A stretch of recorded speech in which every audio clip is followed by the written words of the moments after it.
Though it's a motorcycle show, we talk about motorcycle and motorcycle related products. It's a 2005 and I still rip that thing. And the other dude didn't have anything to say, but it's nothing near what the internet would have you believe. The racing wasn't nearly as fun as just riding was for me. Racing was work. My name is Jimmy Lewis. I'm a washed up ex-motorcycle racer telling you that you should ride till you get old, twist the throttle farther when you need more power, and maybe get a Countershox on your bike because it'll give you more traction on the front wheel if that's what you're looking for. On this exciting episode, make that amazing episode of Tech Talk Taco Tuesday, Nate Looney comes in and talks about the Countershox, which is a very interesting device. Jimmy answers a lot of questions, and you will get way more than you paid for. Live from Pahrump, Nevada, the Valley of the Dirt People, it's Tech Talk Taco Tuesday with your host, Jimmy Lewis. I go like this. Hey everybody, welcome to Tech Talk Taco Tuesday. Hopefully the sound is coming through because this is harder than it looks sometimes. Cheers, it's Tuesday night. We're doing it on Tuesday night tonight. I'm not sure why, because we call the show Tech Talk Taco Tuesday, even though it's a motorcycle show. We talk about motorcycle and motorcycle-related products. My name is Jimmy Lewis. I'm your host. I answer most of the questions, like 9 out of 10 questions that you ask me in our chat, and I give you honest, real-world answers from somebody who has a lot of experience. That's it. And so tonight we have joining us the maker of the Countershox, Nathan Looney. And his email is Looney Nathan. So, but I think his name is actually Nathan Looney. So we'll bring him on in a few minutes here when I get everything rolling. Of course, I was busy. I'm running around with my head chopped off, getting ready for this event I do called the Rebel Rally. So when I'm done with the show, I get to go and drive for 4 hours so I can get up at 5 o'clock in the morning and ride about 200 miles. Dirt bikes. I'm going to ride my dirt bike to verify and check some course stuff. So pretty cool. Well, hold on a second. Mr. Endo wants to go live with me on the Instagrams. I'm going to see if this works because I just accepted that. And keep going. You can, if you could come onto this show right now. Okay, good. There's a light. Okay, I'm accepting that. Let's see what's going to happen. Where are you? This is the same thing that happened to that kid last week, which I think was actually a really hot chick. Let's see. If I push the live button, that doesn't do anything. I need someone in here that knows how to produce these kind of things and figure out. Let's see. Yeah, so I don't know how it works. I don't see him on the screen. George, you're fired.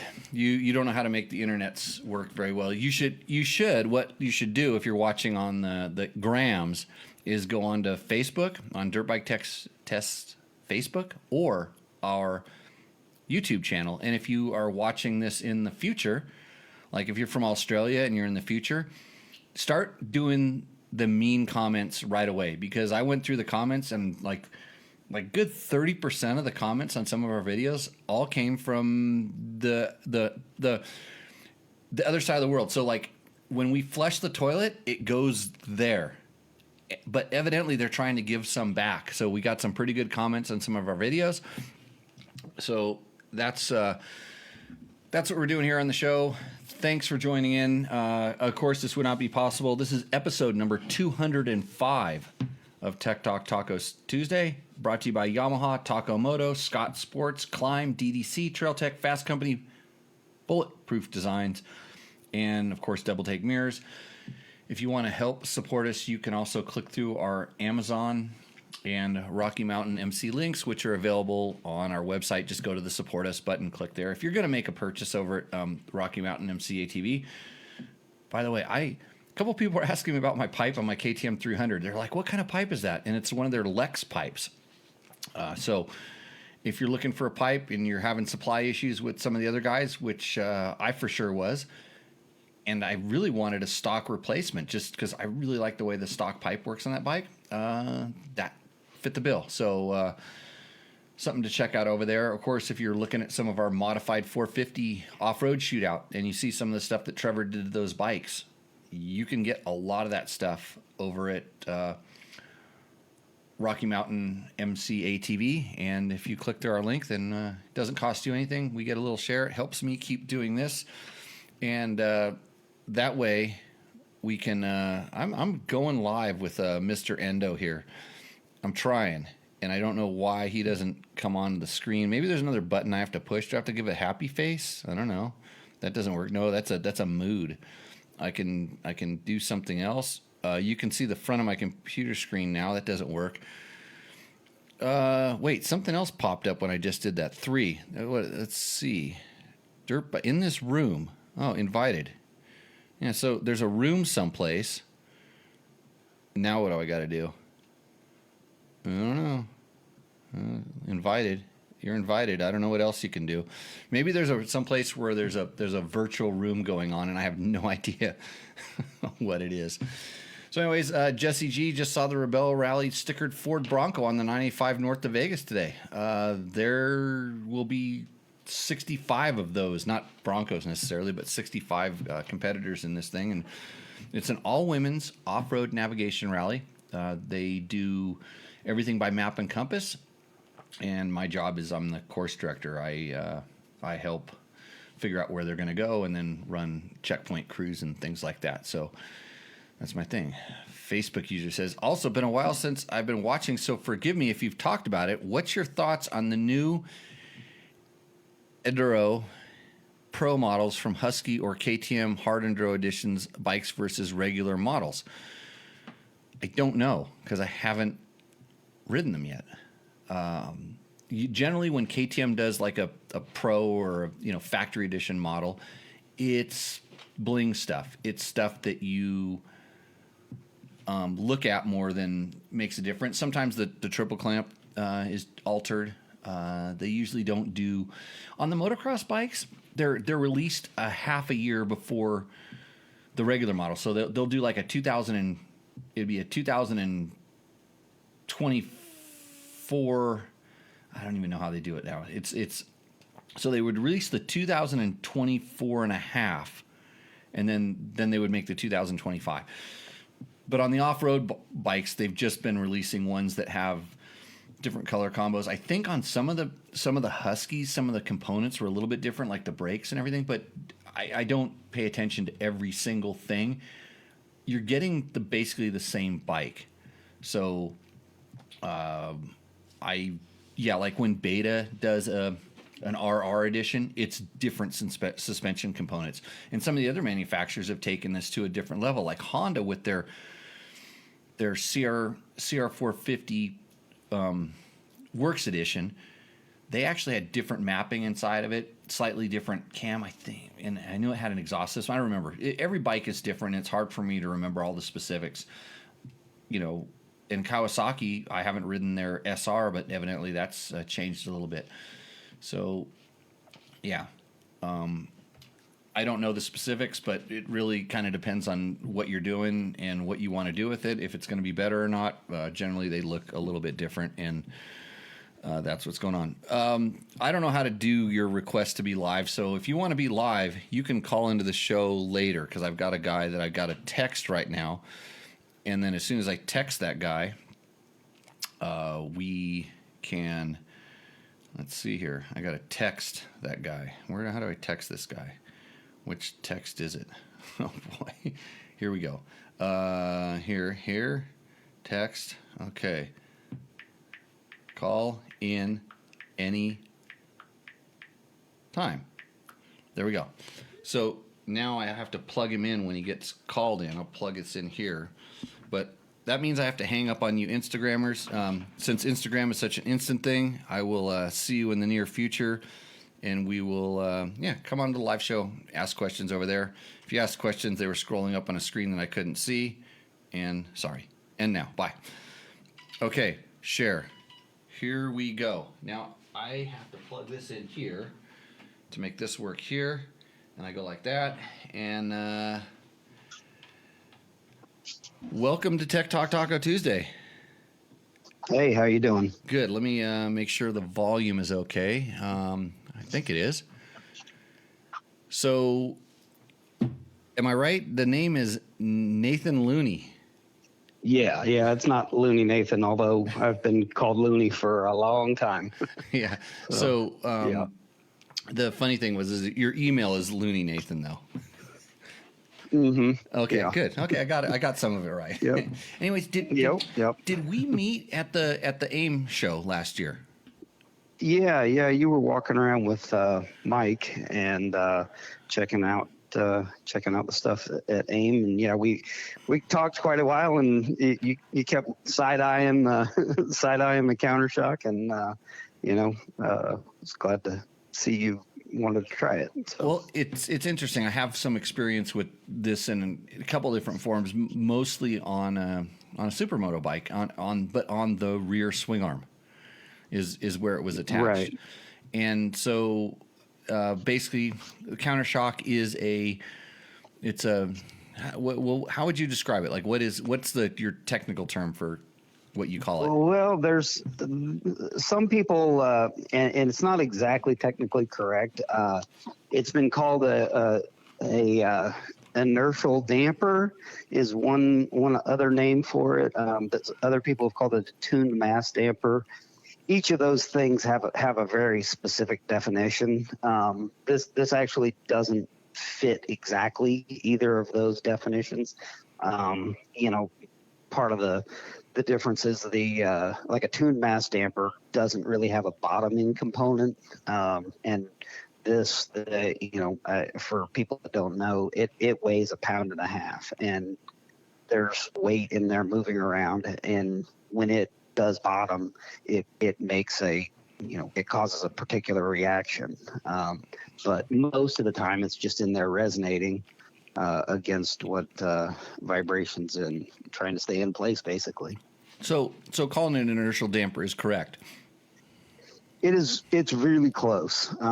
If you were to look up the exact definition, it's not quite, and it's not quite a tuned mass damper. It's something kind of in between. Right. So I've it's funny because I talk about when I teach riding techniques and stuff like that.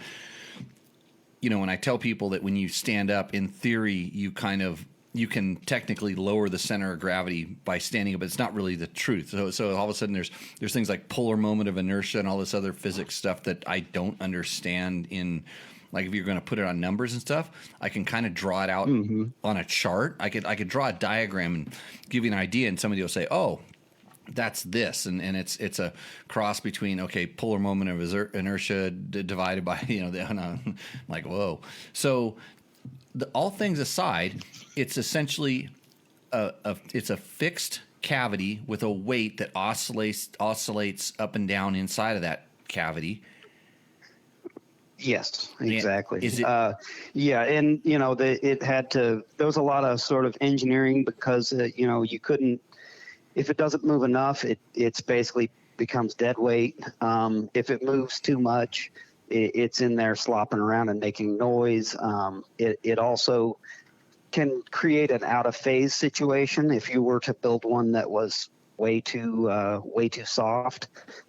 It could actually do the opposite at times. Could amplify what you want it to do. Yeah. So, right. So there was a lot of data that we collected and went back and forth trying to home in on exactly what frequencies we were trying to attenuate. So inside of it, I mean, I don't know, you're it's a patent pending item. Yes. And so to describe it a little bit more, it's clamped to the fork, and it's a tube. It's essentially a tube, a solid tube that has a weight inside of it that moves around, and it's clamped to the fork. So the clamping mechanism is fixing it to the fork, and then this damper kind of rides free inside of there. And the idea is when you hit a bump and the fork accelerates in one direction, that weight goes the opposite direction, and then as it goes and it holds itself up there, and then when the fork starts returning, the weight shifts to the other direction and dampens the kind of the opposite direction. Right, it does. But this stuff is happening at a really high rate as you're doing it. Another thing that's a little different about the way that I think most people think about this is most impacts obviously are coming, you're going down towards the ground, or the ground's coming up at you. This also works the other way. Like, say you were to wheelie over a log, and as you do that, when you hit the log with your rear wheel, it's going to try to snap the front end down really hard, and it'll actually catch a small portion of that on the upstroke and do the same kind of damping that it does on the downstroke. Interesting. So if that makes sense. Yeah. No, I mean, it does. And I remember when it was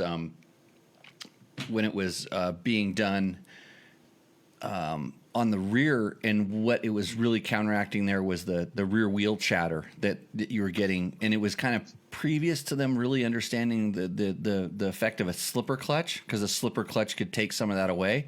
Because basically your wheel's trying to skid, and then it skids enough to, and the back end's getting light, so it actually skids enough to take the wheel off the ground, and then it would start hopping, and then the suspension would kind of get into that oscillation where now the spring of the tire and the weight of the swing arm and the wheel, unsprung weight. So it was kind of counteracting the unsprung weight doing things you didn't necessarily want it to do.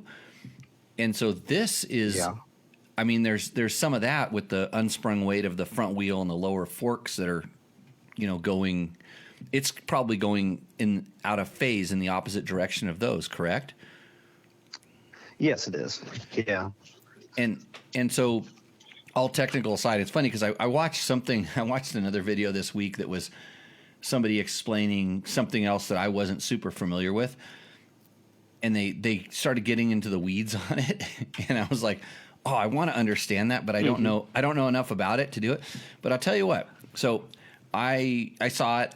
I had some experience. I remember talking to you. I asked you a few questions. I remember you guys were really heavy on you were promoted it to like the Pee-wee, mini bike riders and stuff.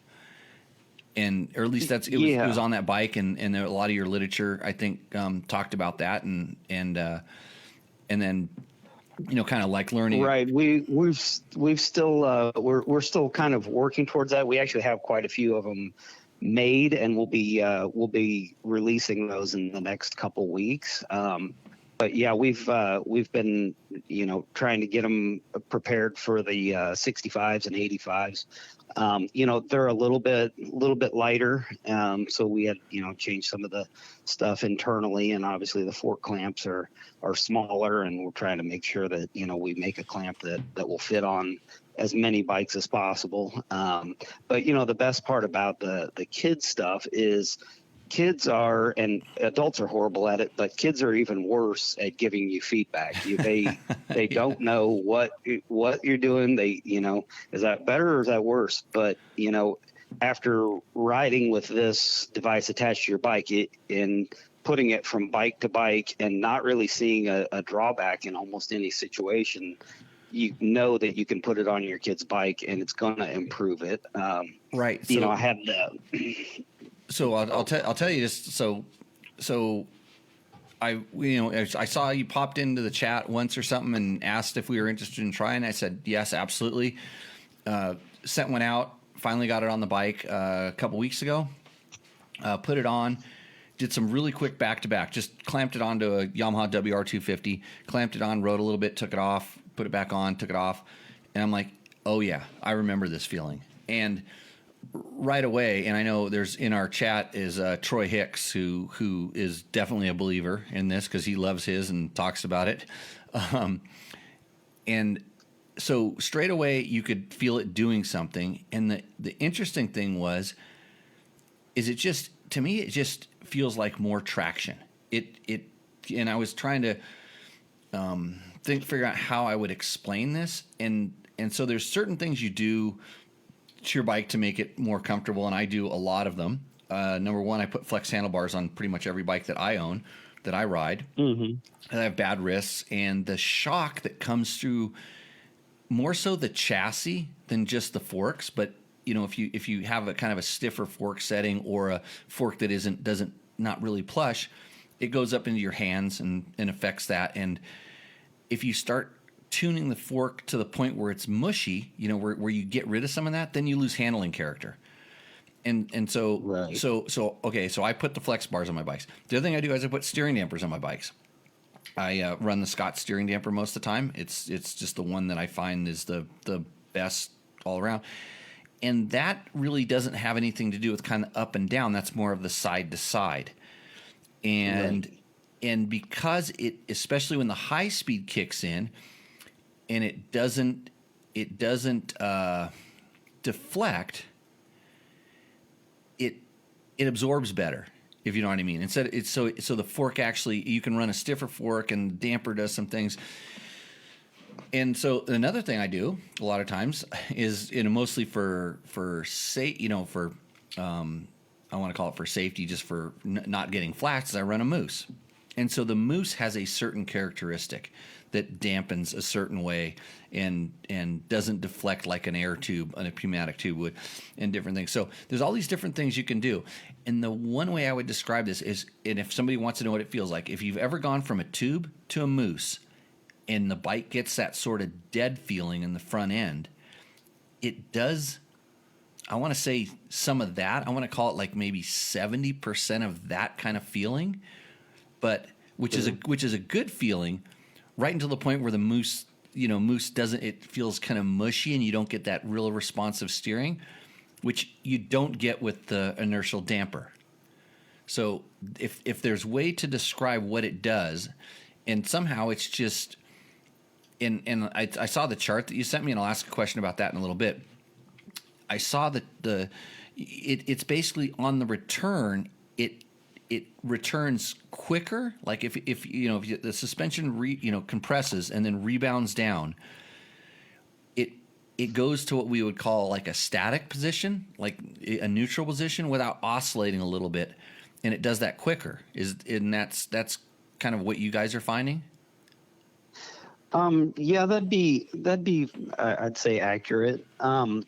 You know, another thing to kind of think about when you think about the weight coming down at the exact moment that your fork is coming up, it would be kind of like if you were riding along and you saw a small log and you didn't want the bike to deflect off of it, so you kind of push the forks down as you hit it so that it doesn't pop up at you. Mm-hmm. You know, not like a big bump, but it's doing that for you. You know, so it's doing that on, you know, every bump that you see and don't see, and it causes the the bike to.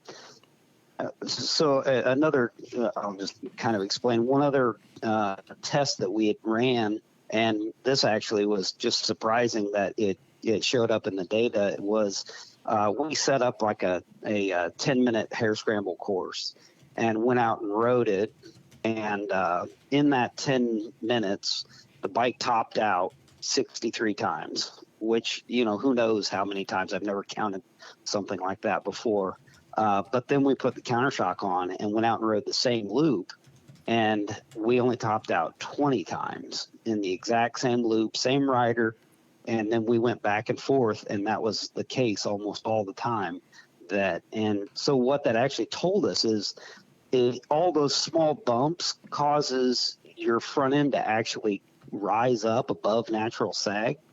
And so what this is doing is it's an impulse going down for each of those small bumps, and that impulse keeps you right at natural sag instead of above it, so that you are you always hear the term in the stroke in suspension. Well, you're already in the stroke, so you don't end up feeling like you have this huge dive when you hit the brakes. When you hit a bump, it doesn't feel like there's a bunch of movement, because it's keeping it just right at your normal natural sag.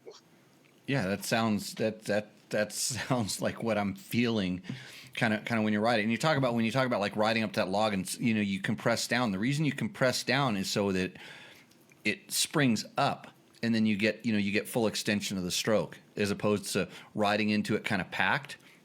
And they talk about suspension Right. packing. If you just rode straight into it, you're going to pack. But if you lighten the front end, then hopefully if it's a little log, you don't have to lift it up. But if it's enough, you want it to be up so that it doesn't just smack into something. And that's the kind of the riding side of it.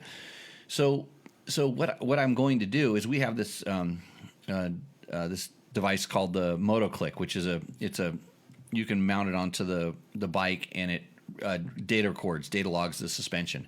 And so I'm actually when I get back, I'm going to hook it up and actually start looking at, probably similar to the charts that you have, so I can actually see what it's doing. But there's no doubt, and where this really seems to work for me is when you're on rocky, like kind of, lots of sharp square hits, like rocky kind of stuff that would deflect the front end, or, kind of cause it to transmit, the bumps through the thing. If you're in sand, you're not really, I don't think you really feel it as much. Although when I rode, no, there's not. Sand and mud is not really its forte. Yeah. When I like I said, when I rode it in the softer terrain, I didn't notice it as much. But if you are in soft, and then so we have the sand track that goes from sand to hard and then back to sand. It's kind of like where dunes have blown in, and we get these curbs right out of the sand. And I tell you, there's a place where it's sand, couple curbs and sand. Like all of a sudden, you really notice it. I mean, it's like in the sand, you maybe don't, but on the hard pack, and then when you're going like probably the best thing that I think it does, and this is a big problem out here, is we have the UTV bumps, which are they're like mini hoops, because the tires are smaller in the way that they build them. They it's just chatter, and it's horrible on a bike. And so the difference between a tube and a moose on that stuff is, and it's really good at destroying mooses, by the way. It'll wear out a moose quicker than you know.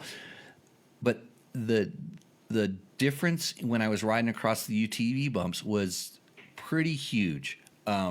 So definitely noticeable, because I mean, they were still horrible, but now I'm riding it, and I'm going, I want one of these things on my rear wheel.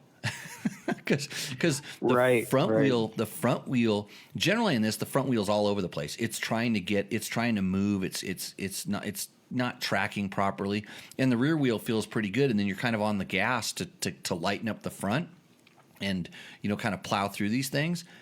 And with this thing, with the Countershox, you could just drive through it normally, and now you notice how loose the rear is, which was never the case before. So and having I'm just out here creating problems for you. And having run one on a swing arm before, I'm kind of going, God, I wonder if that would. Now, do I need one on both ends? Who knows? So. Well, that's definitely an idea that we will be putting some effort into pretty soon. But we haven't really attacked that just yet. There's a lot to look at with the front end. So we're also working on a device. We've actually sent out some prototypes for downhill mountain bikes. And an enduro mountain bikes. So, and getting some pretty good feedback from some pretty big players in the game there. Yeah. So, and I think these things have been run I know, like I said, I've tested different devices with this before. I think that these things have been around and just out of sight before. Well, I other than the swing arm thing that I've seen, I mean, there's a lot of stuff that looks like it, that a lot of people think that they're getting a sub tank or something to that effect. Right. But, obviously it's not piped into the fork at all. And it's doing a different job. The ones that I saw, you couldn't see. They were not visible. So. Oh, okay. Yeah. So it's like I said, even on my truck, my truck has a big bell-shaped weight that's on the frame, and it's something similar. It's different, but it's something similar to this. Well, they have one that goes in a shotgun hand stock to keep it from kicking so hard. Yeah, and it's a similar concept. So can I ask what's your background and how did you kind of come to this? Well, my background isn't in any kind of engineering, but I've been in carpenter for a long time. But I've also been racing. Oh, I've raced double A in Kansas, which is probably like saying I race A in anywhere else. But since 2000, and I've always tinkered with stuff and tried things that nobody else had tried before. I'm sure everybody's tried putting, by now anyhow, and I was doing this a long time ago, putting tennis balls in your tires to see if that had worked before there was ever any of that kind of stuff. I was always you up and for Scott trying you that and kind Scott of stuff. Summers' dad. Right, yeah. So yeah, that's good company, I guess. Oh yeah. But yeah, so, but yeah, I actually, kind of had this idea. I actually had carpal tunnel surgery, and I couldn't feel my three fingers, and that was it made it difficult to ride and try to push, and can't feel your hand, can't feel the brake, can't feel the gas, and I just kind of was thinking, what could I do? And I actually built a prototype in my garage, and it was ugly and huge, and and it didn't work as good as what we have, but I could feel the concept almost immediately. I was like, okay, so I got to work on shrinking this, making it look good, and seeing if I can figure out, I want to technically know exactly what's going on here. So, I kind of reverse engineered myself really to see, all the different things, and kind of taught myself a lot about, along with a good friend of mine, about what was going on with frequencies and all that. So can you talk about what's inside of it? What's that inside of it? Yeah, what's inside of it? Is it oil dampened? Well, what I would call it is it's actually more like a piston than what you would think. It's not just weight slinging around in there. There's some really close tolerances. So as it's going up and down, it's actually catching a certain amount of air at the bottom and the top as it hits, keeping it from hitting down really hard. Yeah. But at the same time, if it's going through, if it's too tight and not letting enough air by, you're going to end up, it's going to be almost like dead weight. Yeah. So, there was a lot of playing with getting that gap just right, and the strength of, the pieces in there. Are there springs in it? Yes, there are. Yeah. Okay. Yeah. So it's sprung to a certain extent, and then as extent, right. and uses the air pressure to stop like bottoming resistance, essentially. Right. Yep. And we tried 100 different off-the-shelf springs, and ended up luckily in Kansas City, where I'm from. There's a spring manufacturer here, and I was able to give them exactly the specs that I needed, and came up with something that just works perfectly. So that's pretty helpful. But yeah, you wouldn't be able to just buy these off the shelf unless you came to Kansas City and got a hold of my spring guy. Yeah. No, I can imagine some of this. I mean, just in all the suspension testing and development I've been involved in, I've seen some crazy stuff. And so, now you look at like what, off-road trucks are doing with bypasses and stuff like this. And a lot of that stuff's been tried on motorcycles, because like some of the best shock technicians come from the dirt bike world, especially whether it's off-road or motocross, supercross stuff, because we're asking so much of such a small, compact, high performance unit.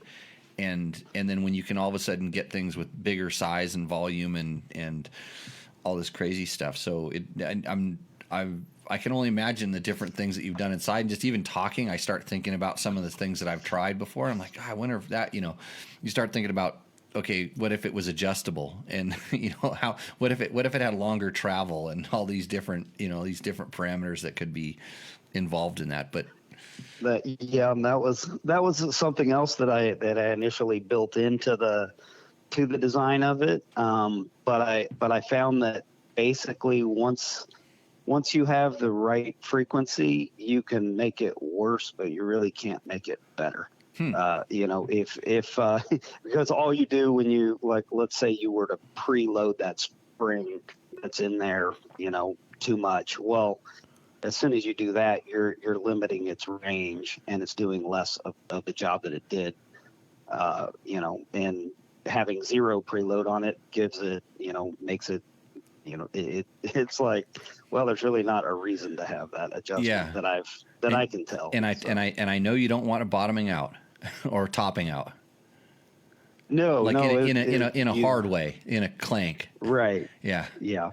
Well, when like I said, initially I had, I was using as many, whatever springs I could find off the shelf. And, I worked with 2 different spring companies, then their spring engineers, and they told me, yeah, these springs are exactly this weight and they will never break on you. They won't do anything. They'll do this, they'll do that. And then, and this was literally the first probably 50 that I put out, which we're at closer to 800 now. So, but that first 50, and, 3 months later, I'm having friends call me, because that's pretty much all it had at that point. It was like, hey, this thing makes a clacking sound. I'm like, bring it over. Let me look at it. It's like, oh, yeah, that's broken. But the springs we have at this point, they'll last forever. They'll last as long as the bike does. Awesome. Well, straight away, like I told you when I talked to you, I'm pretty impressed with it. It's definitely doing something. I know everybody's just afraid of putting weight up onto their handlebars. And the other thing I was going to say is it has a little bit of a steering damper effect. In the steering plane, side to side, it does do something there. Don't know whether it's 100% good until it's really bad. Like if it really gets deflected, because I rode it on a bike with a damper and without a damper, and I noticed it. But like I said, I want to definitely do some further testing, kind of see if I can see what I'm feeling, and just have a better ability to describe it. And I want to do some real controlled testing where I don't want to ride. Sure. I don't want to ride it with a moose. I don't want to ride it with a steering damper. I don't want to ride it with flex handlebars. I just want to bolt it onto a kind of a stock motorcycle with an air tube, and then do some stuff like overpressurize a little bit, and see kind of see how it responds and where it responds. And so so a couple things. If somebody's listening, we're talking about this. It's a device called the Countershox. Where can people find out about it? Well, if you spell Countershox with an X, and you can just Google it, and you'll probably come to my website, because I made up the word, and there's pretty much nothing else like it. So, you can go to countershox.com, and then I also have a Instagram, which is counter_shocks, because somebody has that is not using it, but the actual Countershox. But anyway, and then I have a Facebook page also. So we're hoping in the very near future to have a couple distributors, but I'm not really gonna sort of talk about it just yet, because I feel like we're on a bit of a holding pattern. So, but I am open to and looking for distributors. I'm hoping to be in Rocky Mountain, Parts Unlimited, those kind of places pretty soon. So cool. Well, like I said, I liked it so much. I took it. So I'm riding a KTM 500 when I'm doing my coursework for the Rebel Rally. I took it off of. I had my KTM 300. I took it off my KTM 300 and moved on to my 500 because I can get more time on it. It's a lot of riding on kind of dual sporty, adventure roads, stuff like that, some rocky terrain. And I'm like, well, it worked good enough for me to put it on another bike. It's working, and plus, like I said, more testing. So, hey, thanks for coming on, and I'll talk to you in the near future, and maybe we'll share some information with you when we kind of start wrapping this thing up. I'd love to hear your feedback, and I appreciate you letting me come on, and we'll hopefully you'll have a good race this weekend. Yeah. Oh, I'm not racing. I don't race anymore. No, I'm a. No. You're putting on the race. Hopefully you don't screw it up for those girls. No, it's a week and a half long event. So. No, wow. Yeah. Okay. It's the longest off-road event in the United States.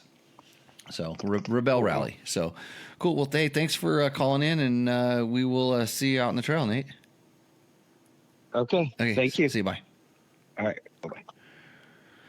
Okay. That was Nate Looney from Countershox. I'm bad with names. I can't remember names, and I just talked to somebody.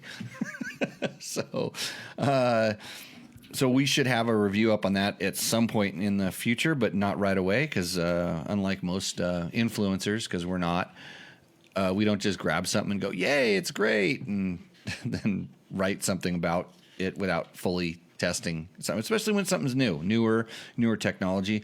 And as much as the device works, it's like, how is the clamping, which I've clamped on 2-3 different bikes now, and it's holding. It's not doing anything funny there. It's easy to take on and off for back-to-back testing, although once you get it on, I don't think you'd want to turn it off. But anyways, go to just Google search Countershox, Countershox.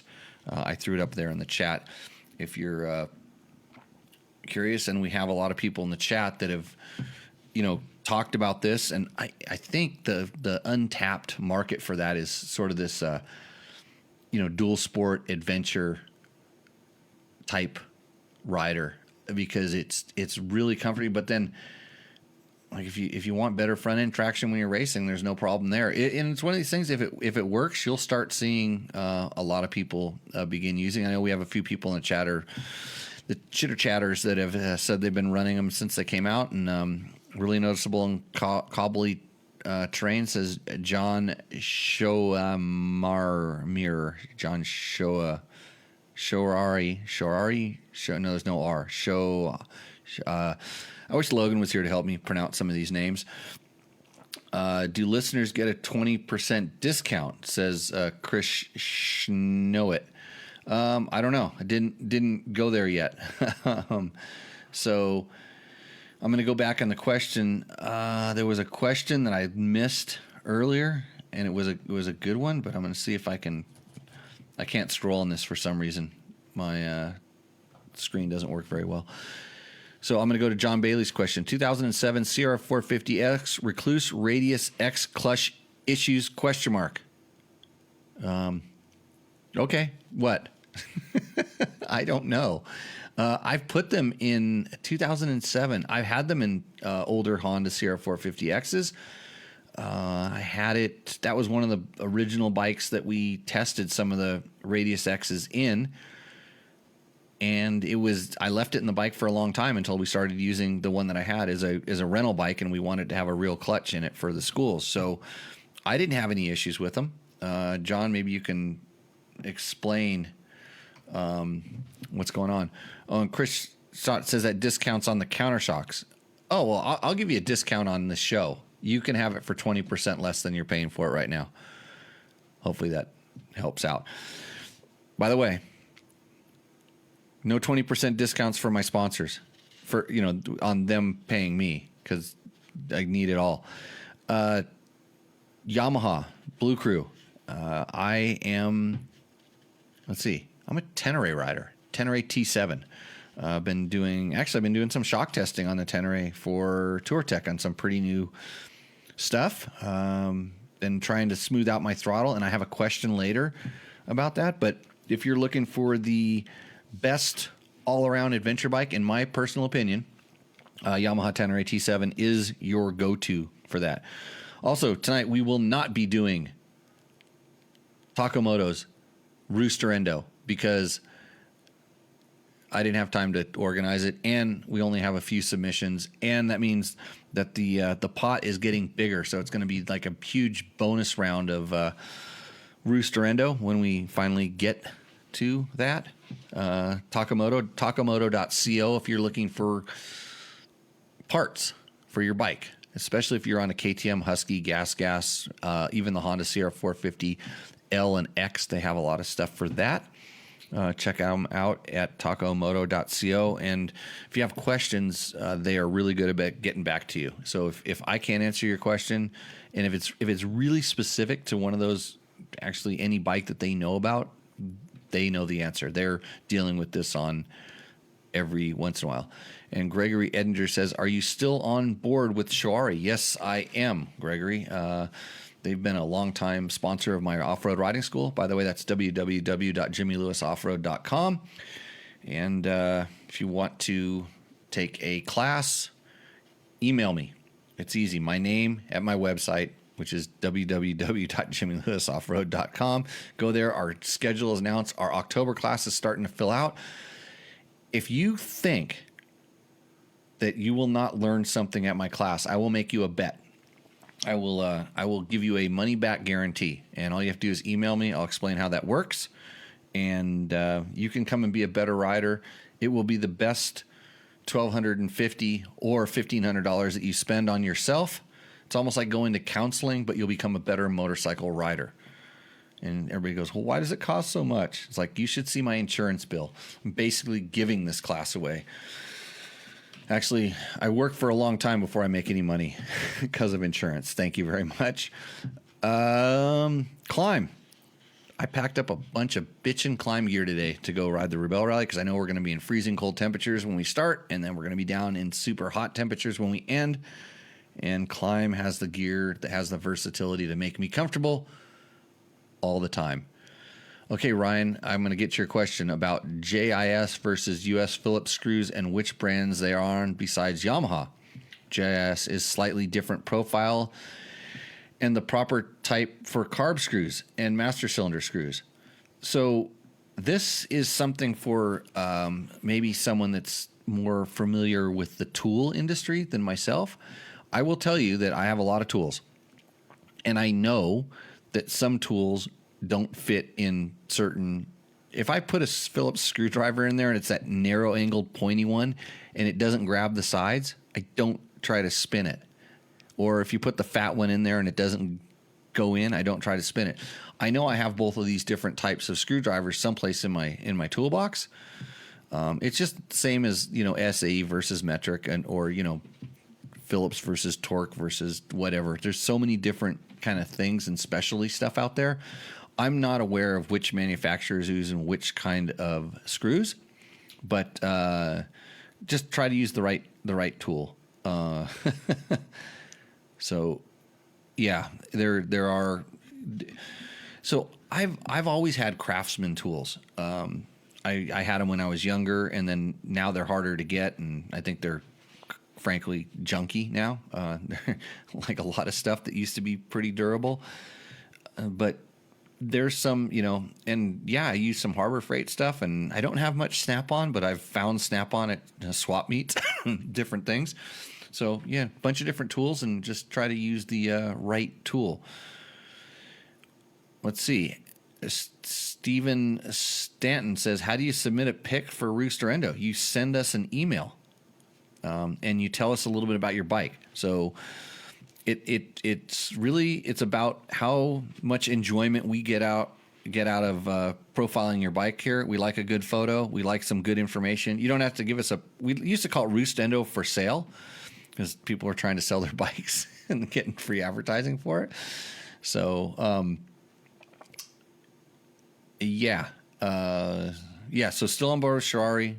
You can submit to email through Dirt Bike Test for Rooster Endo. We answered the Phillips head screw, and Eduardo Rojas says, Suzuki DR650 for a dual sport bike. What do you think? 50/50. Thanks. I honestly think if you're looking for a true 50/50 dual sport 650, that is probably the best one. And the only thing it needs is a bigger gas tank. It gets pretty good fuel efficiency, but we used to put these at Sherby's 5.5 gallon tanks on those things and take them down to Baja. And not racing, not trying to go fast, just trying to really enjoy the ride. You can't get a better performance for cost, for durability, that's a great bike.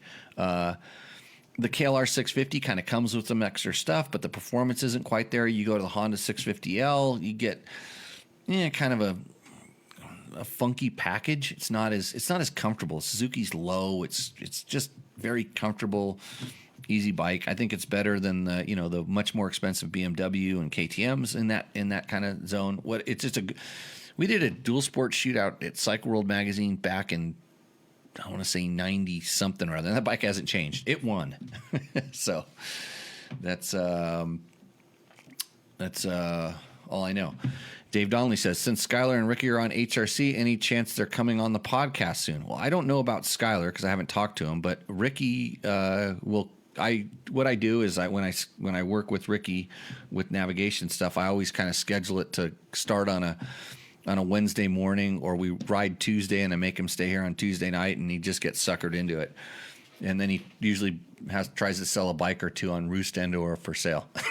So we'll see. There's some plans to do some training, but they're actually over in Morocco right now, getting ready for a rally, and they do big trainings as a team and stuff now. So we only work on when there's some specific stuff that they need to work on. So don't know. About ready to call Bulletproof Designs because I need some radiator guards for my Yamaha WR450. So if you need radiator guards or chain guide protectors, or different billet pieces like their new billet throttle, check out Bulletproof Designs for all of your protection needs. They sell a lot of other stuff too. So if they're getting some radiator guards like I'm going to be, you can click around and find some other things on their website as well. So check that out. I'm going to hit the questions that we have from the show. And Trevor just released a new 450 video comparison. So they did a modified, they took all of our off-road 450s. We did a stock 450 comparison, and now he's gone and done some slight modifications, modified them for Grand Prix racing, and put the video up there where he wrote the whole script and he read it. He read the whole script from beginning to end. So the thing he's done for you is you don't have to read the test that's up on Dirt Bike Test. You can just watch the video and Trevor reads it for you. So if you need a good bedtime story and you like motorcycles, you want to have good dreams about your next 450 off-road bike, Trevor will read you the 450 comparison bedtime story. But it's been up on the internet for a little while, and we have some questions. Go P Hop says, it would have been interesting to see how the old KTM chassis in the mix. See the old KTM chassis in the mix. Well, KTM probably doesn't think the old KTM chassis is as good as the new KTM chassis. So, and we're comparing apples to apples, which are all brand new bikes. And there are definitely some people that for some reason think that the old chassis is better than the new chassis. I can't tell you because I haven't ridden it. So, and KTM actually didn't even give us a bike for that comparison. We used the one of our vet riders' bikes as the bike in that. And when we did the stock ones, we actually had a gas that was also another one of our riders. KTM has been, they're selling, well, they were up until now. It's not anymore. They were selling everything they produced, everything. And so at that point, and there's another question I got later. It says, Jimmy, how come you haven't ridden the Stark Varg? Well, right now, Stark Varg is selling everything that they can produce. So they are starting to go around and do the media tours and stuff. But I think that when companies are in this position, there's no reason to go look for press, good or bad. And I'm not at the front of the list, and Dirt Bike Test is not at the front of anybody's list because we tell it like it is. And if there's anything that, most of the guys now, it's just all flowers and farts with the candy sprinkles in them and their rainbows, and that's all you're going to get. And not that it's not hard hitting, but most of these guys need to learn actually how to test something, because they say, oh, this is great and this is good and this is great and it's better and and then they'll say, oh, and the seat's harder and the foot peg's a little something, and they're never going to. They don't even know how to place it because they just don't have the experience to do it. So why didn't we put the old KTM chassis in the mix? Well, if I were Trevor, since he has some experience on that, maybe he could comment on the old one versus the new one. Or maybe if you looked at, I don't think we did an initial riding impression of that bike because we just brought it into the comparison. But in that, we would talk about the changes from the old one to the new one. From that, you can infer. And sometimes when we do comparisons, we say, hey, some people preferred this older design, or people that are used to the old one, this is a big change. They've gone in a different direction. This is the kind of the direction that we're going with that kind of stuff. But Yeah, and we don't have access to a lot of these bikes, especially old ones. And especially when old ones are old and they're not new, you're not testing a new one. It's a different bike. Bikes wear a little bit and they act differently, and so you're not comparing apples to apples. And Gregory Edinger said, have you ever done a helmet light comparison or a headlight comparison? Well, we were supposed to work on some of that stuff over the summer, and somebody got busy. And so I don't know what happened with that. We did that back at Dirt Rider, but man, has stuff changed since then. There's so much good stuff out there, and there's a lot of junk out there too. And some of the low price stuff is actually pretty good, but you just don't know what you're going to get. I've heard from some friends, especially since they're doing like things like the 24-hour, that they buy two of the same things and they're not the same thing. So checking that. And Road to Race 3R says, top 10 uses for silicone spray. He's asking this in the chat. I like to use it on the zippers, on my bags and backpacks and different things like that that get sticky from dust and silt and dirt. It's really helpful there. Another thing, sometimes I will spray it underneath my fenders if I'm going to go ride in muddy condition. It helps the mud fall off, and sometimes the mud sticks to it, and then it dries up, and you just hit your fender, and it all falls off. That and silicone spray, and sometimes PAM, like a non-stick pan. Cooking oil will do the same things, but silicone spray does that stuff. So those are two that I can think right off the top of my head. I'm going to move down to one more thing on the 450 comparison. Andrew Disco says, great idea. Would love to see the same thing for the 250Fs. Not many areas are 450 friendly these days outside of SoCal. And a PDS chassis feels really stiff to me now. I think they went to a steeper angle with the shorter shock. We've got a 300 that we're going to be testing, so I'll be able to tell you how that feels when I get it.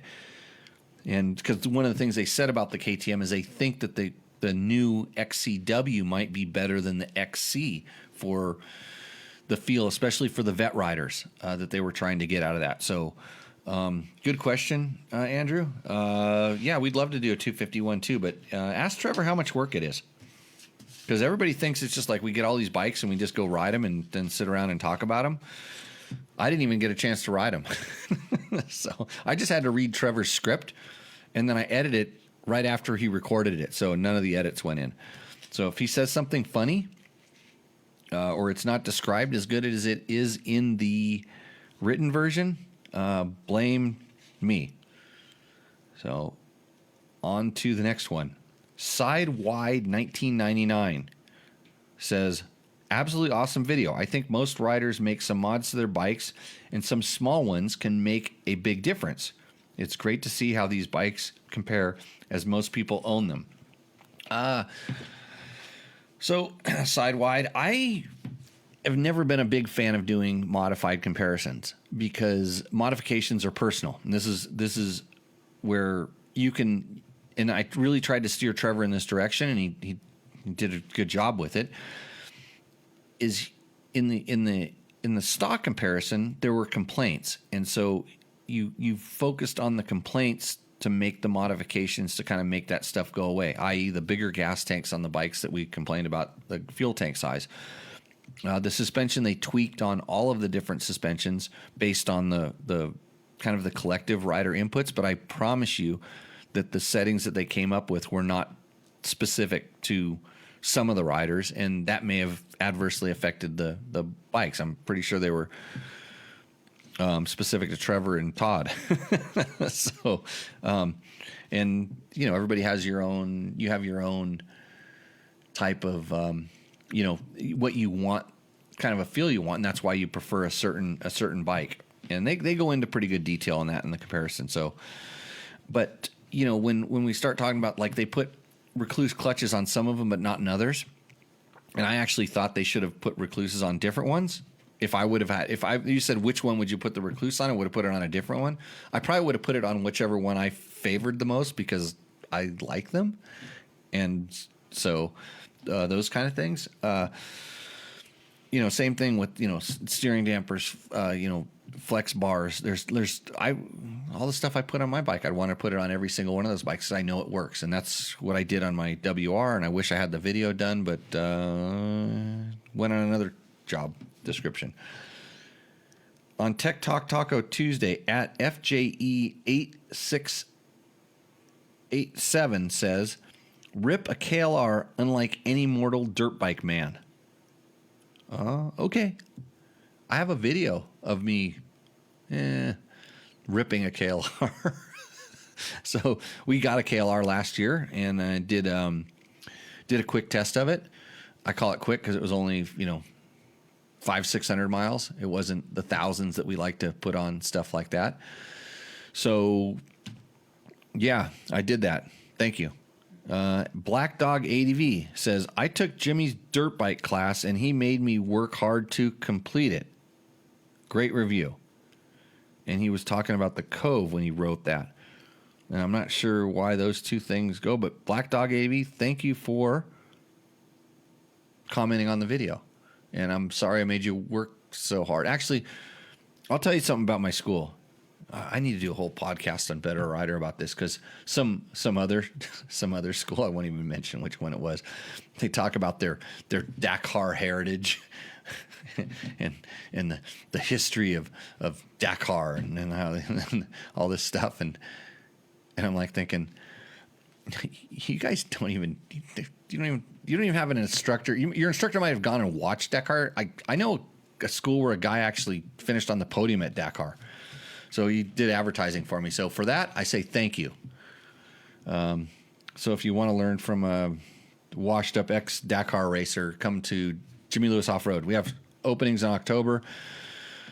Best money you could ever spend on modifying your dirt bike is to put a better rider on top of it. So just so you know, tell a friend. It's your friend. Here's what you need. You don't need to take the school because I know you guys are really good riders and you don't really want to do.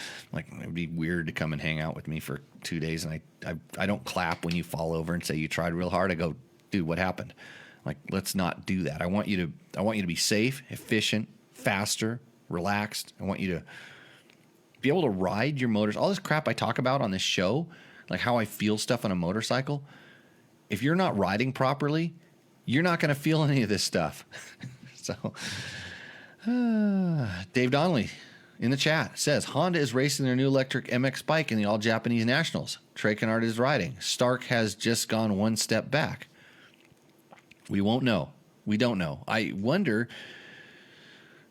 So the interesting thing is where these bikes are going to be allowed and what class they're going to be allowed to ride in, because it's not like a displacement. There's a certain amount of power, and I'm sure that Honda has some pull in the Japanese nationals to be able to race whatever their electric bike is, and I don't think they would do it if they didn't think it was competitive. And it'll be interesting. It's really going to be interesting to see where this stuff goes. I'm not poo-pooing electric bikes. They are what they are. It's different. Things are going to change because of this, and some's going to be for the better, and some's going to be for the worse. And until I actually ride bikes, I can't comment on how they work.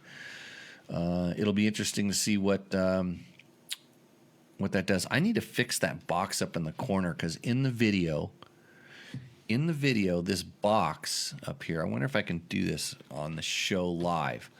So if you're watching this, I'm actually manipulating something here. I got a cursor in my hand. The other thing I did that was really bad is I didn't start recording this show until halfway through that first stupid interview. My fault, not stupid interview. My not... Yeah, too many buttons to push here. So I know last week I tried to figure out how to make it. No, that's that scroll right there. That's the socials. By the way, if you want to check us out on our social media things. Like, I think it's Instagram and then Facebook and then YouTube. So those are all different places that you can check out. Dirtbiketest.com image. Is this the image? No, that's that. And then there's audio output, which I don't think I want to touch that. And there's browser. There it is, browser. So there, I've turned it off and I turn it on. Now I got to get it and bring it back in here. Let's see if this helps. Oh boy. Yeah, now it's really small. How are you ever going to see that? We need to make this show better somehow or another. Let's see here. Because it's cut off, and if you want to read what they say, is it better to put it like that? You comment and tell me. You guys are in charge of this show a little bit. So I could see, I could put it over here, and I could block my TV screen, and then my sponsors don't get their plugs. So it'd be better if it were right here, I think.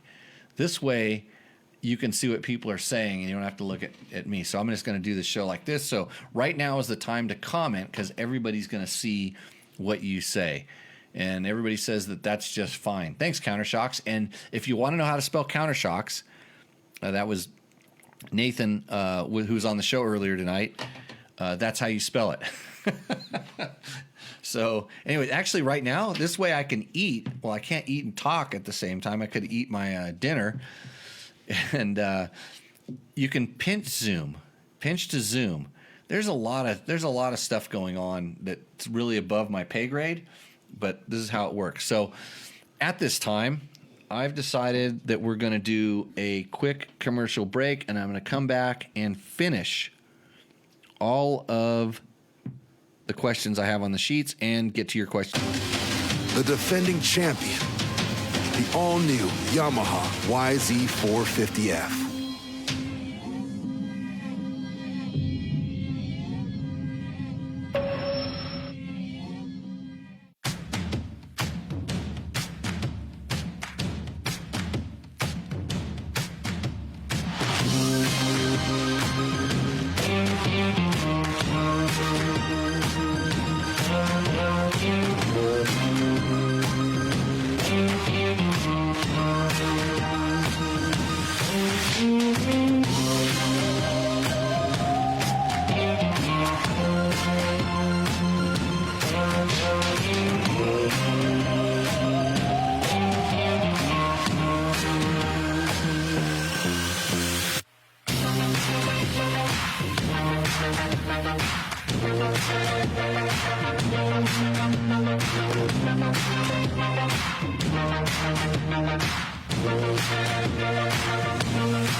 What's up, Moto Buddies? Mike here from Taco Moto Co. What is the Taco Touch? It's the best service in the industry. Virtually 24/7 tech support via email or text, and it's like having a dirt bike doctor on call every day of the year, helping you fix your bike or recommend parts or setups for you. If you've ever received an order from us, you know that the Taco Touch extends to our fulfillment, and our orders come with the coolest stickers that you've ever had, buying parts from anybody before, and a handful of root beer barrel candies. All of our Taco Moto Co. branded components come with a no questions asked lifetime warranty, and we'll even extend out the warranty of other manufacturers, OEM, and aftermarket parts where we can, sometimes for life.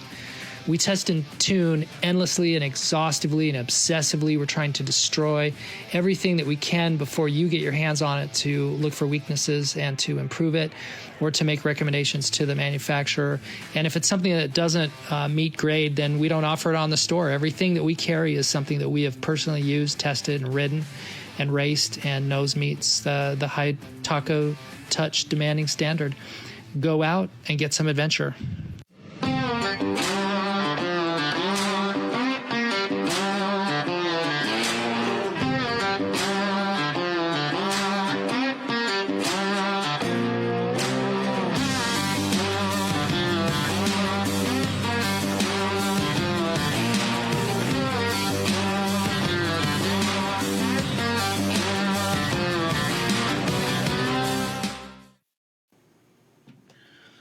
And we are back.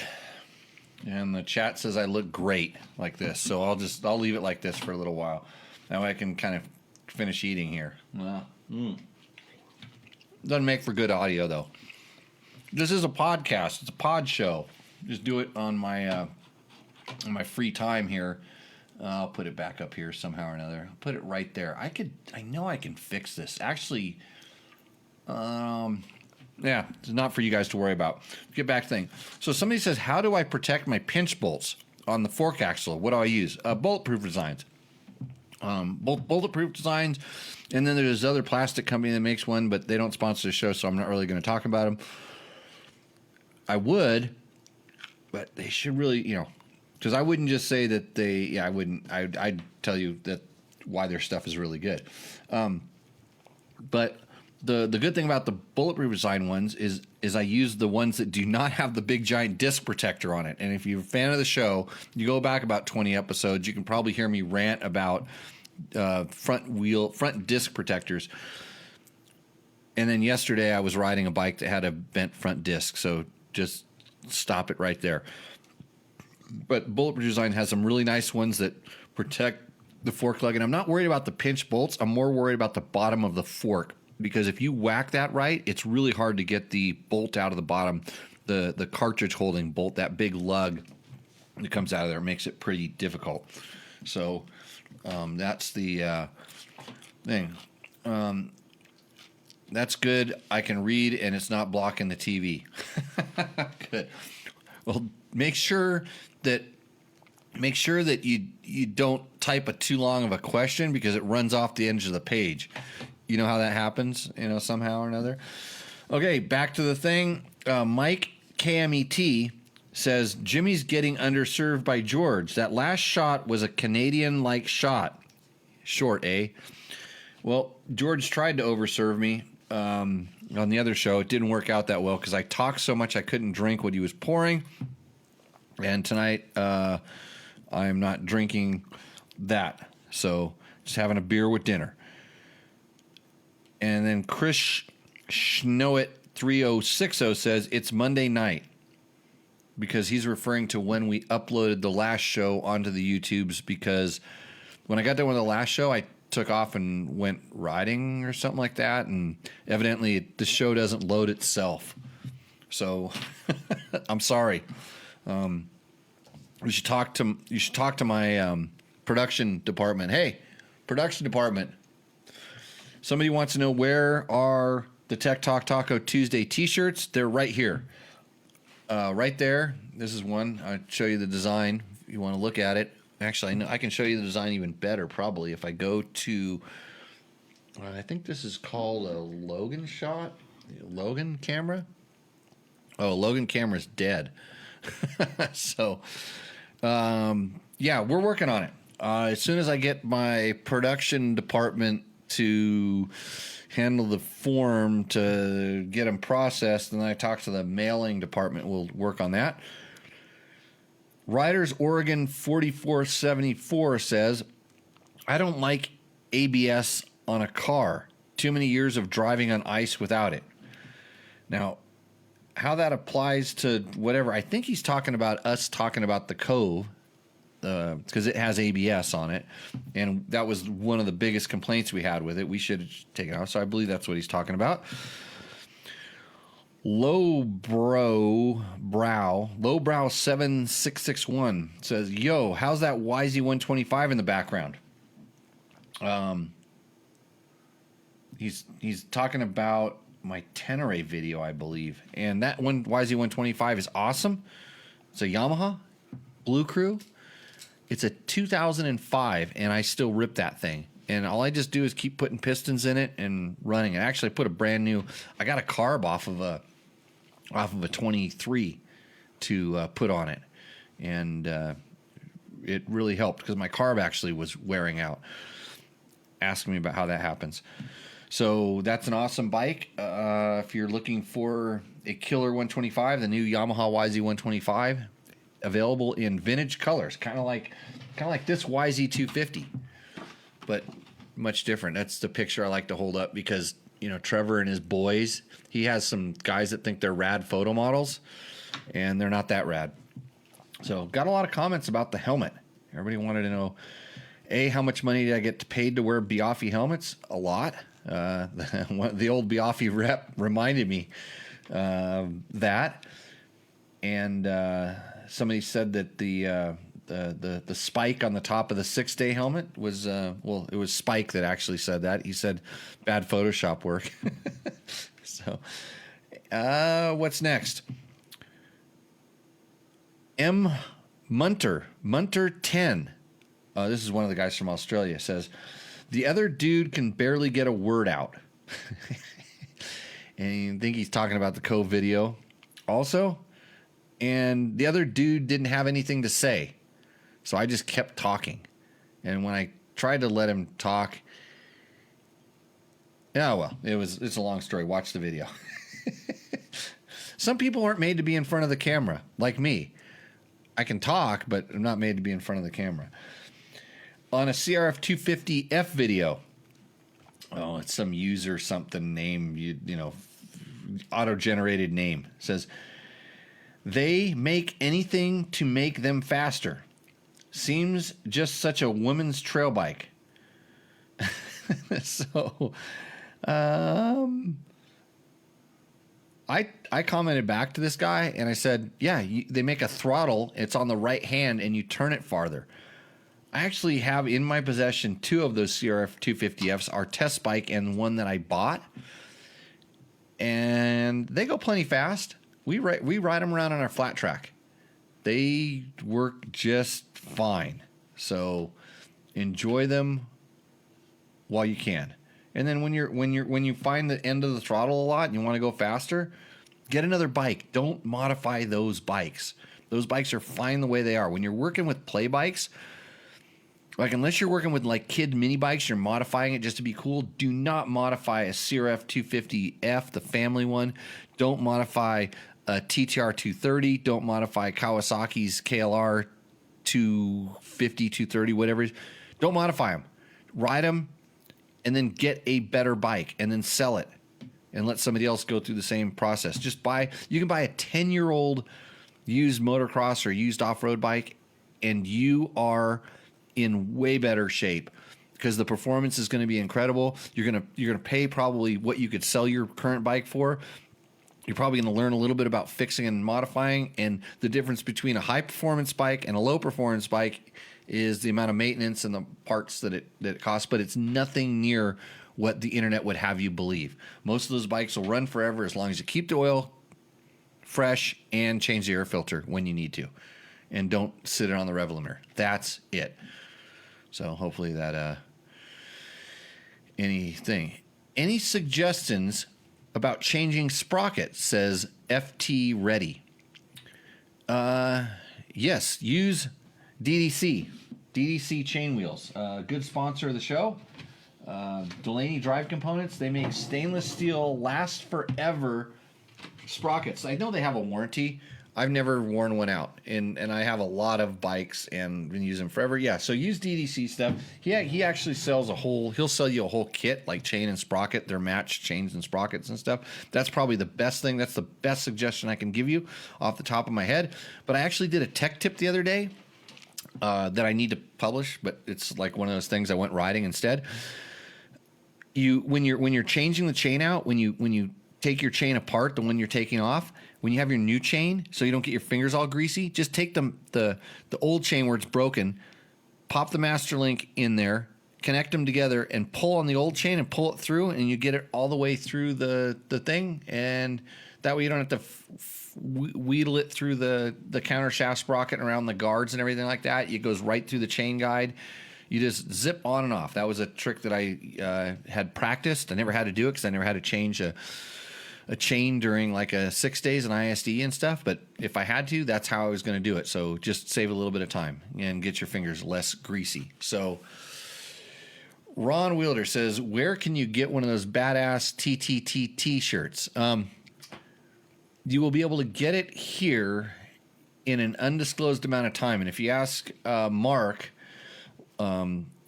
Daniels, who's a longtime favorite guest, not a guest, a friend of the show. He's been on before. He came to the one that we did at Rottweiler Performance. He will tell you that you may wait a while, but you will get your shirt. So just don't spend that 20 or $25 or whatever. Don't spend it on some other goofy shirt from some other ding dong podcast or something like that. We're getting it. They're coming. Then you can wear it out to all your favorite events. So I'm wearing a Bulletproof Designs t-shirt. By the way, good sponsor of the show. I need to get some stuff from Bulletproof Designs. I actually tried to call Nate today. I want to see if he wanted to come on the show as well. So Bulletproof Designs, protection stuff. Christmas is coming. He needs at least a dozen. Oh, Ron, I'm on it. When I get done with this event's been literally taking up way more of my time than I ever imagined, because we had a whole course, and then we had these crazy these floods, that hurricane that came through, and then we had thunder showers the week after, and I kid you not, it wiped out the desert. There's places where there used to be roads that you would never know that there was ever a road ever, and this includes a couple of major highways. And so we had to do a year's worth of 9 months worth of work in 2 or 3 weeks, and that's what we've been trying to do. So, anyways, Nate isn't with Bulletproof Designs anymore. Oh, didn't know that. Okay. I knew he was out riding in Idaho last time I called there. So maybe that means he's not there. I'll have to check in. Morgan, it's been a while. Good to see you. You are going to be in Mexico for the 1,000. No, I will not be in Mexico for the 1,000. Maybe the Mexican 1,000, but evidently there's a new boss at NORA, one Robbie Gordon, and I don't know that I haven't been told whether I get to come back and do it or not. I need to ask, because sometimes people just expect you're going to show up, but I need to start working on that thing too. So it's like a bull that won't move. What's that? Gregory? Oh, have you ever had an animal issue during a race? I've had a couple close calls, animal issues, but never. I had pre-running. I've had. In the 1,000. No, you know what? One year I hit a cow and it shit on me during. I thought I hit a rock, but the rocks don't shit. So, yeah. Okay. Back to the questions on the sheet. I'm going to get through these tonight. I gotta go driving. So, anyways, we're back to HH6H34 whatever. Electric for all my pumps. Why run it off the motor? Cars have been doing this for years for efficiency. So we have a video. I think we talked about it in Tech Talk. Somebody made a short out of it where we talk about some of the Supercross teams and different teams running electric water pumps instead of water pumps off of the, driven through, whether it's the cam or through the clutch or however it is.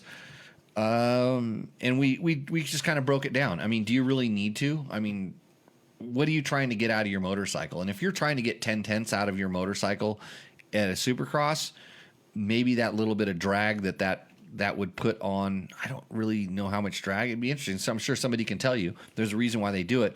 But I think they do it more to optimize the temperature than actually friction loss or however, whatever you would call it. So that's my take on it. Don't believe me. What do I know? I'm just a hack, washed up internet. I'm an influencer-ish person. Grasshopper, says Mark Denny. You must develop patents to get your T-shirt. Oh, develop patience to get your T-shirt, as they say, mañana, not tomorrow. But it will get to you soon. Thanks, Mark. They do show up, though. They will show up. Eventually. It's not on my. I would like to have priorities. Like, I do have a priority. I'm going to go riding. Next, on the KX250F video. Oh, no. We have one. TJ Bark says the foot peg thing seems like a major oversight on KTM's part. And he's talking about the KTM 390. Man, I tell you what. If there's one part that manufacturers do overlook, and it's not just KTM, because even Yamaha on the Tenere 700, if there's something that I bitched about in the Tenere 700 straight away, was the foot pegs. And they do it because I don't know why they do it. I really don't. It's a way to save a few bucks. And on the adventure bikes, they put rubber things in them, and they're slippery. Luckily, some of them you can take them out, and then you have a sort of a normal foot peg, but they're always really small. But then it fits in a crate, because the foot pegs are actually the widest part on a motorcycle. And then if they can actually install those at the factory, it's one less thing for the prep have to do, because bikes used to come without the foot pegs, and actually putting a foot peg on is more difficult than most assembly guys are capable of doing, in my experience. So, but I think it's just a price point thing, and the good thing is there's a really good aftermarket for this. So I replace a lot of the foot pegs. Bulletproof Designs makes some awesome foot pegs, by the way. Just saying. It's on a lot of bikes, not just the KTM 390 is what he was talking about. KX250 FX, nubs with guns, 1538 says, if this is what you want, don't be and he does an R with a bunch of asterisks and a D, and buy a 250F in the first place. And so there's some misspellings in there, except for the R and D, and I don't know what that word is, but maybe it's a bad word. So I checked with Nubs with Guns, and he plays guitars, and he rides one of those. He rides the bike you buy at Tractor Supply with the Briggs and Stratton motor in it, the ones they use at the Gambler, the little. He rides one of those, and he's mad at us because I don't know what we talked about. We must have wanted more power or something. I don't know. Don't buy a 250. Maybe we wanted less. Maybe I don't know how he got in. I don't know how he found us, because we haven't done a test on that particular bike just yet. Steven Santon says, what are your favorite grips? That's an interesting question. On my bikes that I ride, like long distance, dual sport, rally, stuff, adventure bikes, I'm running the foam grips like I did on my rally bike. They're Pro Grip foam grips. Super, super awesome. Hard as hell to install, but really awesome. Check out my Tenere video. I talk about the grips in that video. I show you, and you can see where it was really hard to install. You can see where I messed up a little bit with the glue, but nobody gave me a hard time yet. I was waiting for someone to get, but they're on all my, the bikes I use for rally training. And if I'm going to do if I put a 5-gallon tank on a bike, it generally gets a foam grip. So I use those, but I do not like them for doing motocross or hard enduro and stuff. I like the ODI makes their clamp-on grips. I really like those. AME, which is a grip company, they're local here in Vegas. They have some really nice grips that are. They had some clamp-ons too. They had heated clamp-on grips that were really bitching. But grips are a personal preference, and it's just like anything. I have a small hand. Don't judge. I have a really small hand, so I like a really small diameter grip. I don't like a lot of waffles or any patterns that rub on my palm or on my kind of I don't know what this part of your hand is. What do they call that part where your fingers start? Palm. Well, the palm's down here, but there's got to be something here where my calluses are from all the other stuff that I do. Yeah. Did really, Robert? The word was retarded? Don't be retarded and buy a 250F in the front. Well, maybe he's talking about knocking your ignition back to get less throttle response if he said retarded, because that's what I use retarded for. Thank you. I don't play good. I'm not good at that game, whatever. Name this word. Mark Daniels, T-shirts are not the priority in life. Tequila. Well, yes, that is. I'm actually trying to decide whether to take. You know what I'm gonna take to Rebel Rally, because everybody, all the staff, we always kind of take a little surprise something for when we have downtime to celebrate. I think I'm gonna take my whiskey I got in Mexico that was barreled in tequila barrels. So I have a whiskey that was made in Mexico, and it was made in tequila barrels, and it's actually really, really good. The name eludes me. Right now, it's over there. I can almost smell it. So that's what I'm going to bring. So ODIs are Mark's favorite grips. And when is the next T7 blog? It's coming. It's right behind my WR 250 test and my TTR 230 riding impression and my WR 450 modification. It's right there in line with those videos, but that requires that I sit down and stare at a screen, and I'm not very good at that, even though that's what I'm sort of doing right now, but I only do it for 2 hours and then I take off. I mean, it might even make 2 hours tonight. I'm getting a little fried. The grip company in Las Vegas, that's AME. AME. A guy named Bob Rutten, who is a Baja racer, super cool guy, worked there, was doing all their stuff. So AME grips. They had some pretty cool stuff. Let's see. Next question. On the Tenere 700, speaking of that, says, Jimmy, I'm watching your show after it was live. I have some Tenere info to share in reference to the herky-jerky off-idle situation. And this is DD Kessler 14141. It says, the first thing I did was put a 16-tooth sprocket on it as I thought the first gear was useless. I also did this to relax the motor at highway speeds. This helped with the herky-jerky situation, but it wasn't perfect. As time went on, I noticed the low-speed throttle roll-on was improving. Thinking about this and knowing the bike had a wideband O2 sensor, I theorized that it was correcting the AFR at off-idle settings. That was the 2,000 mile mark. Since then, I drive in the upper gears at low throttle settings, running the engine in the 2,000 to 4,000 RPM range. I now have over 11,000 miles on the bike and have forgotten that it had this initial glitch. Now it transitions off-idle smooth as butter. Other than adding the 16-tooth sprocket, my bike is stock.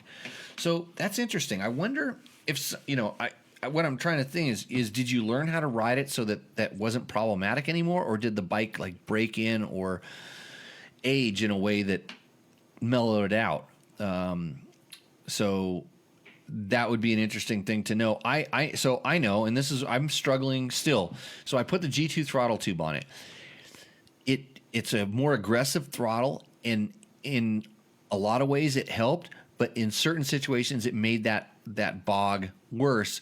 So we were talking about this on the last show that I'm gonna do some really detailed stuff so I can explain where it's at, because it seemed like it was off idle, and then I started doing it. If I didn't chop the throttle down to zero throttle position, it doesn't happen. So, and I noticed that it wasn't happening as much. Without even thinking about it, I probably quit returning the throttle all the way to zero position. So if I turned it down to 2% throttle, which is almost shut, and then came back on, it doesn't happen. But if I went back down to zero and then came back on, it did. So I don't know. I have to, before I can complain about something, but before I go try to get it fixed, I have to know exactly what it's doing. And I want to talk to the guy who mapped my ECU, and then, but I need to give him some specific information so he has something to work with. And then I can actually map my ECU. And so I will try some things because I know a couple tricks too, but I think it might be a little bit deeper. Like we talk about, there's probably a correction going on with the O2 sensor. And this is probably meeting like Euro 5 emission standards, which is ridiculously lean. And it's so hard to get that kind of throttle response. The basically it can't be dirty. That's the thing. And you can add fuel, but it's really easy to kind of go the other way. And it may come down to the cat, because this is something I'm starting to notice even on this twin cylinder bike, or even on other bikes that have cats. This is kind of a symptomatic thing of cats that when you have a catalytic converter on a motorcycle, it does something. And I don't know if it kind of gets dirty and it kind of plugs up, or just it's doing something different, affects I don't know. I'm not a scientist. I just ride dirt bikes and twist throttles. So there we go. I'm going to go back to the question. Do you notice the unsprung weight difference between aluminum rear and something like Super Sprock's steel rear sprocket? No, not really. I mean, I take that back, because I know in the past when we've taken Yamaha WRs and they used to have a really heavy steel sprocket on it, and you went to an aluminum sprocket, it got better. and I haven't noticed this much lately. I run mostly stainless steel sprockets, which are kind of halfway between aluminum and the other ones. And a fly just fell into my beer. I think it got drunk and died. Now I hear him buzzing around in there. That guy just took half of my beer away from me, because I'm not going to drink a fly. Maybe I will. We'll see. We'll see how the show goes. It's getting to that point. Robert Lambert says, why does the 2022 450X have a bigger throttle body compared to the 450 RX? Because Honda thought that was the best setting for it. Bigger is not always better. And a good guy that was amazing at tuning motorcycles and knew a lot about it, Dave Miller, back in the day, was a big fan of smaller carburetors, especially on small bikes. And I think it came down to he knew where you were riding and he knew what throttle response meant. So I don't know. Maybe that Honda found that they were getting better performance. I mean, on a 450, you don't need power, you need drivability. And that's probably that. I don't know that they're different. I didn't know that they were different. So that's kind of news to me. But I don't really pay attention to the specs. I just ride them and report how they work. And Ron wants to know, what is your favorite sprocket combo on the 500 EXC? Ron, I am running 99% of the times I'm running 1450 using a DDC rear chain wheel. And usually the stock sprocket still starts wearing out, and then I get something from Nate over at DDC. But what's funny is just the other day for my bike that I'm using for Rebel, which is mostly like, roads, I went up to a 15. I went 1550 because I wanted to just relax that motor. And it's kind of funny how much it really does change the character of that bike. And then, now when I'm cruising along in sixth gear, it's at a really low RPM. So that's, let's see. And then Mark says 1448 for Baja and 1547 for wide open Baja. Yeah, tight stuff 1450. Yeah, and most of the time I'm happy with 1450. I don't really ever go up to the bigger ones like that 15, because like in reality, if you're talking about acceleration and stuff, it just spreads the gaps out a little bit much on that particular bike. For the tight stuff, you have to kind of wait to shift, where ordinarily you could kind of make the shift early and the bike will pull it. This one you kind of have to run it a little bit high on the RPMs to pull the next gear, in my opinion. So yeah, 1450. I run 1452 a lot of times as well, but that kind of speaks to the type of riding that I'm doing, where it's a lot of first gear stuff and I just want to not worry about it. Back to the questions. TWD Stroke says, here's a question maybe for the next show. What are some tips for us younger guys to make sure we keep riding when we are well into the silver fox years? Don't crash and get hurt is number one.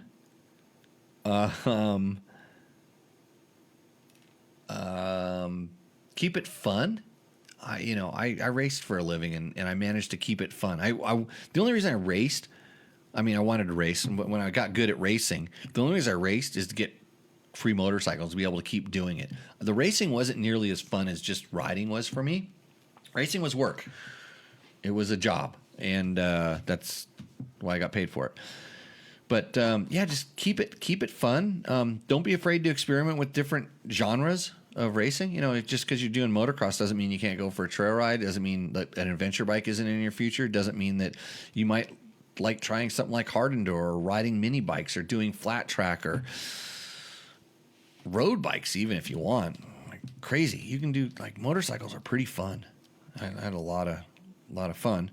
And D. Kessler responded, because he's 71. He says he feels qualified to answer. If you're a competitive rider in your younger years, you have to be willing to accept that you're not going to be as fast as you get older. Man, that's a great one. But I'll tell you right now, man, you have no idea how fast I think I am. But it's true.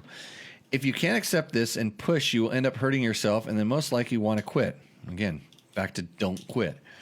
After that, it's just keeping yourself in shape and ride frequently to keep your skills honed. This coming from a guy who raced competitively in his 50s and learned the hard way that you just aren't as fast as you used to be. Now I ride recreationally almost daily, along with mountain biking and hiking with his dog. That's awesome. That's, I want to be riding when I'm 71.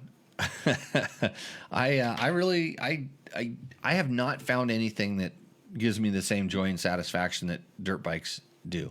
So I agree with everything he said, and I still, to this day, some of my older buddies, and some of them unfortunately aren't riding anymore. They're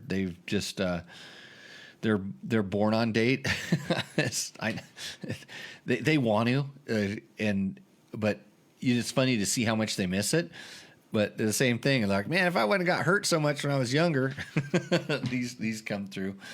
But anyways, ride with better riders. Challenge yourself. Don't take chances, but yeah, challenge yourself.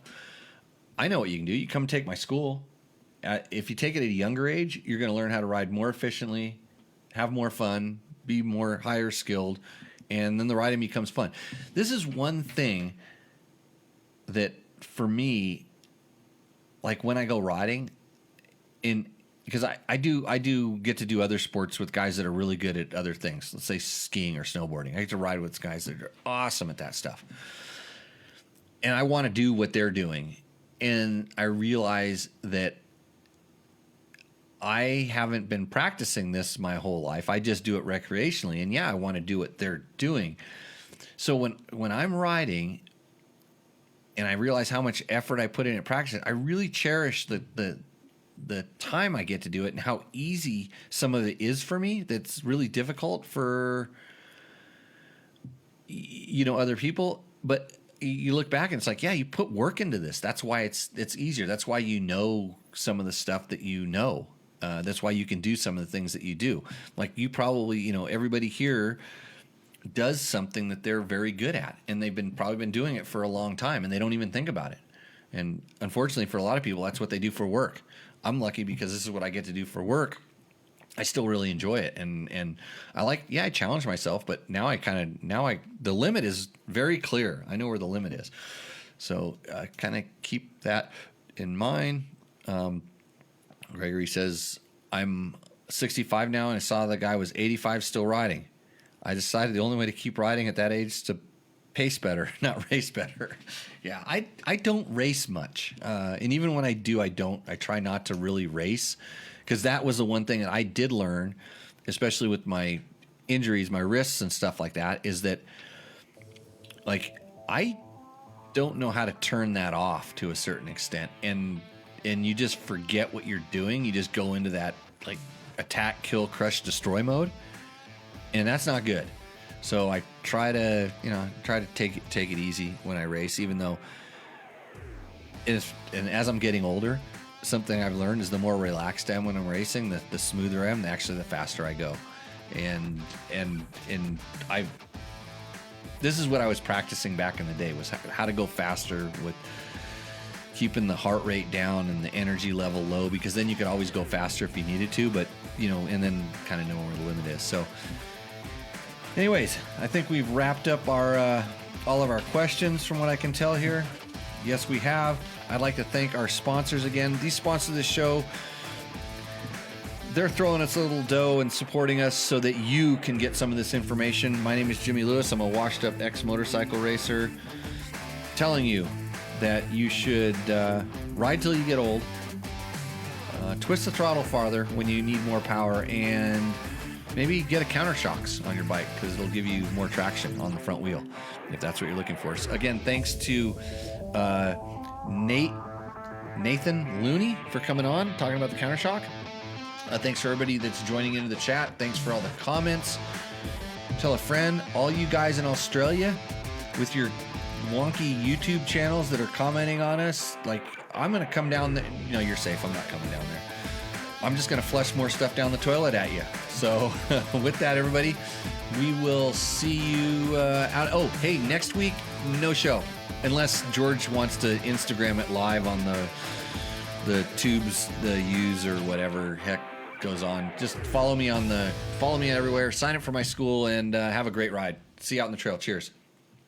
If you liked what you saw in this video, come check us out over at dirtbiketest.com on the webs. We have bike tests, product tests, a lot of fresh dirt, and you can even support us by clicking through our links. Hopefully, we'll see you out in the trail.